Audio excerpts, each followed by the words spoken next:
માતાજી મનમાં પ્રસન્ન થયા, પણ તેમને ઉચાટ થવા માંડ્યો કે આ કુમળા બાળકો આટલો લાંબો સમય ભૂખ્યા રહે તો તેમને મૂકીને હું પણ કેવી રીતે ભોજન કરું.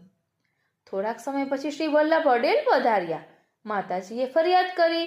શ્રી વલ્લભે બંને બાળકોને બોલાવ્યા અને આજ્ઞા કરી કે બેટા, તમારા માતાજીએ તમે લીધેલા વ્રતના સમાચાર મને આપ્યા છે. તમારા વ્રતથી હું બહુ પ્રસન્ન છું, પરંતુ તમારું વ્રત નભે અને તમારા માતાજીને પણ મુશ્કેલી ના પડે એવો એક માર્ગ મેં તમારા માટે વિચાર્યો છે. સમગ્ર ભાગવતજીના સારરૂપ શ્રી પુરુષોત્તમ સહસ્ત્ર નામનો આ ગ્રંથ ભગવત કૃપાએ મારાથી લખાયો છે. તેમાં ભગવાનના નામાત્મક સ્વરૂપના 1000થી વિશેષ નામો છે. તે સમગ્ર શ્રીમદ ભાગવતજીના સારરૂપ છે. તેનો પાઠ કરવાથી સમગ્ર ભાગવતજીના 18,000 શ્લોકોના પાઠનું ફળ મળશે. ગોપીનાથ, તમે આવતીકાલથી શ્રી પુરુષોત્તમ સહસ્ત્રનો પાઠ કરો. તાતજી, આપની આજ્ઞા માથે ચડાવું છું. હવે મહાપ્રભુજી ગુસાઈજીને કહે છે, વિઠ્ઠલ, દશમ સ્કંદમાં ભગવાન શ્રી કૃષ્ણની 3 પ્રકારની લીલાઓનું નિરૂપણ છે: બાળ લીલા, પ્રૌઢ લીલા અને રાજલીલા.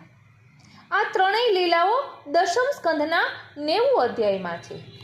તેના સારરૂપ ત્રિવિધ લીલા ગ્રંથની ભગવત કૃપાથી રચના થઈ છે. તમે દરરોજ તેનો પાઠ કરજો.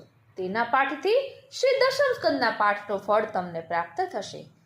તે ફળ છે પ્રભુમાં સ્નેહ, આસક્તિ અને વ્યસન. બાળલીલાની નામાવલીના પાઠથી શ્રી નંદનંદનમાં સ્નેહ થશે. પ્રૌઢ લીલાના નામના પાઠથી શ્રી નંદનંદનમાં આસક્તિ વધશે અને રાજલીલાના પાઠથી શ્રી નંદનંદનમાં વ્યસન દશા સિદ્ધ થશે. તાતજી, જેવી આપની આજ્ઞા. શ્રી વિઠ્ઠલેશે આજીવન ત્રિવિધ લીલા નામાવલીનો પાઠ કર્યો, એટલે આપણે પણ આજથી ત્રિવિધ લીલા નામાવલીનું ભાવદર્શન શરૂ કરી રહ્યા છીએ. કરે કરાવે શ્રીનાથજી.